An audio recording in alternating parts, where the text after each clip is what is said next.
আগে যদি লোকে আমাকে বলতো আমি খারাপ মেয়ে, আমি খুব রাগ হইতাম। উত্তর দিতাম যে আমি কি খারাপ করছি আমাকে বইলা যাবেন। কিন্তু এখন আর আমি সেটা করি না। এখন যদি কেউ আমারে খারাপ বলে তাহলে হাসি দিয়ে চইলা আসি। কারণ সব মানুষ সবার কাছে ভালো হইতে পারে না। একজন মানুষ যদি সবার কাছে ভালো হইতো তাহলে আর তৃতীয় জনের প্রয়োজন হইতো না।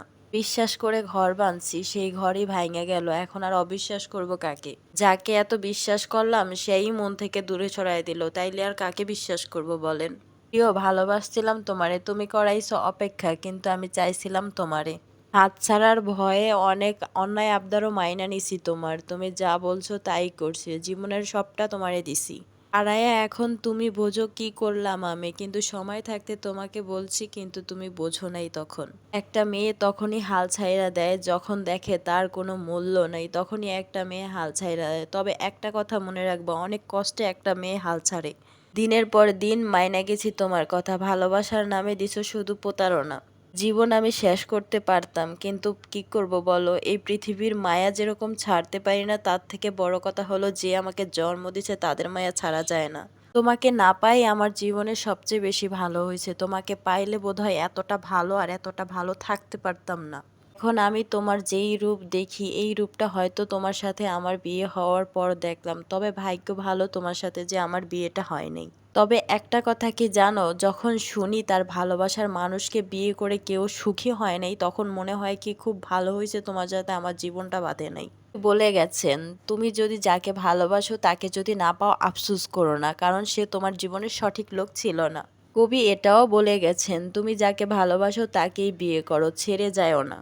তবে এই দুইটার মাঝে কোন দিকটা ভালো জানো? ছেড়ে যাওয়াটাই, ছেড়ে আসাটাই ভালো। কারণ ভালোবাসার মানুষকে বিয়ে করে আজও পর্যন্ত সুখী হতে পারে নাই কেউ। মানুষ হারায়া বোঝে, তুমিও হারায়া বুঝছো, তাতে আমার কোনো আফসোস নাই। আমি অনেক ভালো আছি, আল্লাহ তাআলা আমার অনেক ভালো রাখছে। তোমার কাছ থেকে আসার পর থেকে আমি দোয়া করছি তুমি যেন খুব ভালো একটা জীবনসঙ্গী পাও, কিন্তু কি আফসোস দেখো, তোমার জীবনে ভালো মানুষ তো জুটলোই না, আর তোমার জীবনটাও শেষ হয়ে গেল। তবে এখনো দোয়া করি তোমরা ভালো থাকো, তোমাদের জীবনটা সুন্দর হোক, তোমাদের ভবিষ্যৎগুলা ভালো হোক। আমি যখন জিদ করতাম, রাগ করতাম, তখন সেটা তোমার কাছে ভালো লাগতো না, ন্যাকামি মনে হইতো। আর এখন, এখন যার সাথে আছো সে যে জিদ করে, সে যে তোমার কোনো কথা মানে না, এখন তোমার মনে হয় এটা ভালোবাসা, এটা ন্যাকামি না। জীবনে কখনো এমন কাজ করো না যে লোকে তোমারে অভিশাপ দিবা। আসলে অভিশাপ দেওয়া লাগে না, অভিশাপ মন থেকে আসে। সেটা আমাদের অজান্তেই হয়ে যায়, কিন্তু অনেকে সেটা বুঝতে পারে না। তোমাকে অসংখ্য ধন্যবাদ আমার জীবন থেকে চলে যাওয়ার জন্য, বাট আমি তোমাকে ছেড়ে আসার জন্য এখন আমি খুবই ভালো আছি। তোমাকে যদি ছেড়ে না আসতাম তাহলে এমন একটা মানুষ হয়তো আমার জীবনে থাকতো না, হয়তো আমার জীবনে আসতো না, যে আমার এত সুখে এত ভালো রাখছে। সুখী হইতে মন লাগে, চাইলেই সুখী হওয়া যায় না, কারণ তোমার যদি মনোবলই যদি না থাকে তাহলে তুমি কখনোই সুখী হতে পারবা না। রাস্তার মানুষগুলোর দিকে তাকায় দেখো, তারা দিন আইনা দিন খায়, এক মুঠ একদিন খায়, তাও তারা অনেক সুখে আছে, কারণ তাদের মাঝে ভালোবাসা আছে। ভালোবাসা আর সুখে থাকার জন্য টাকা পয়সার প্রয়োজন হয় না, ভালো একটা মন দরকার হয়, যে তোমাকে বুঝবে, যে তোমাকে ভালোবাসবে। ভালো থাকার জন্য টাকা পয়সা প্রয়োজন হয়, তবে অত ভালো চাইও না যেটা তোমার সাধ্যের বাইরে।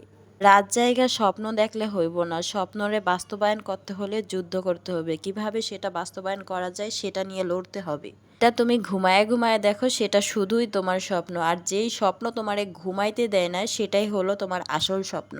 ভিডিওটা কেমন হয়েছে বলে যাবেন, এটা এক আপুর জীবন কাহিনী।